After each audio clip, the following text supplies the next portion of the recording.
É engraçado que a gente conversou semana passada com o Bruno Fegelson, da Future Law, enfim, Lima Fegelson, etc. E ele falou que ele lida muito com a parte criativa, startups, desenvolvimento de negócios, e ele era desenhista, pintor, Belas Artes. Sim, ele queria Então, fazer Belas já Artes, dá para né? entender uma cabeça inventiva, inovadora ali. E aqui a gente vê a proximidade do Paulo com tecnologia e inovação por um background pré o mundo jurídico. E ela vem justamente, e eu faço essa conexão justamente com tecnologia, não só por conta da informática industrial, mas porque eu sempre vi as pessoas associando o direito à burocracia, Sim. à lentidão, manda pro jurídico, tá parado no jurídico. Cara, não, definitivamente não. Nós somos hoje os grandes responsáveis, sejam os atuantes em escritórios, hoje em dia temos o mundo das startups, os jurídicos empresariais, para poder fazer o rebranding da nossa profissão. Associar o jurídico, de fato, como uma segurança, como uma agilidade, como um grande trunfo de competitividade. A ferramenta é isso. E aí eu te pergunto e falo para vocês também. O quanto você... E pergunto para vocês também, obviamente. O quanto você acha que esse novo pensamento, vamos colocar um termo muito usual atualmente, esse ajuste de mindset está pegando no mercado jurídico? Olha, eu acho que está com muita força para virar uma tendência. Assim. Eu vejo muitas organizações com esse grande objetivo de ressignificar o departamento jurídico. De fato, você transformar todo aquele time de advogados engravatados nesse grande time que hoje existe, né? Um coletivo, é o jurídico sem gravata, né? Hoje também existe o pessoal do jurídico de saias, ou seja, você já tem uma galera antiga que vem lutando, vem militando para associar o direito, o departamento jurídico, os escritórios, como essa ferramenta de competitividade associada à inovação. Aí já entra o super papel da B2L, o Bruno comentou no episódio anterior. Então eu acho que a gente está sendo um objeto de desejo. Tem muitas organizações hoje em dia que perguntam, a gente lá na Mondelez, a própria B2L, como é que faz para poder chegar lá?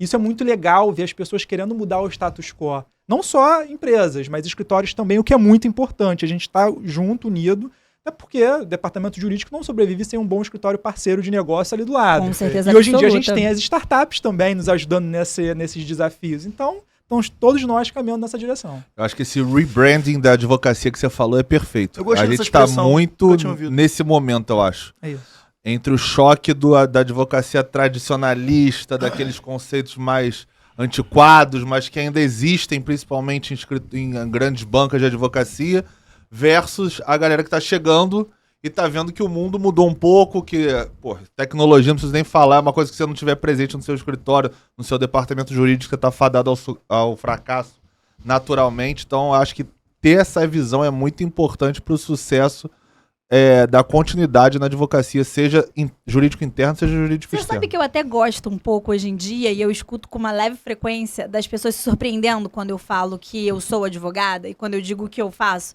Eu sinto um pouquinho de prazer quando as pessoas falam sério, porque quando elas comparam a figura do que elas idealizam para uma pessoa que faz o que eu faço, que tem o carro que eu tenho, que toma as decisões que eu tomo, para o que elas estão vendo ali, uma pessoa descontraída, sempre com uma roupa colorida, ou menos formal, natalina, no caso, hoje, prestigiando a data festiva. Por que não? Sempre me dá um pouquinho de prazer, me dá aquele sorrisinho de canto de boca, a pessoa fala e eu falo, legal, é isso que eu quero comunicar. É isso. Eu acho que empresa tem mais ainda esse espaço. Por exemplo, eu já trabalhei em multinacional, o open space, a descontração, eu acho que isso tudo é uma pegada que veio e ficou de uma maneira muito positiva, eu acho, até porque, assim, jurídico interno não tem necessidade quase que nenhuma de você estar de terno e gravata. Não, e outra coisa, dia. O seu interlocutor, somente uma parte do seu interlocutor é um outro advogado, é outro meio jurídico. Sim. Uma grande parcela não é. Então você está lidando com outras áreas, você está ali refrescando a sua cabeça, você está pensando em outra coisa, você está importando coisas, né, para o mundo jurídico. Você tá vendo, cara, por que o jurídico faz isso se tá todo mundo fazendo diferente, assim?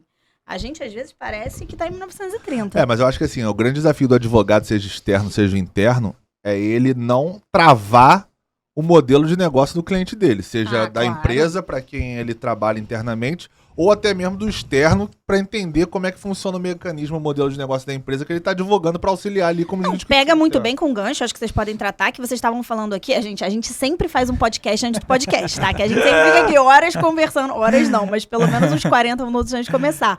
Vocês estavam falando de marketing de conteúdo para escritório, e aí, o que vocês acham? Conversa com o que o Pedro tá falando, né?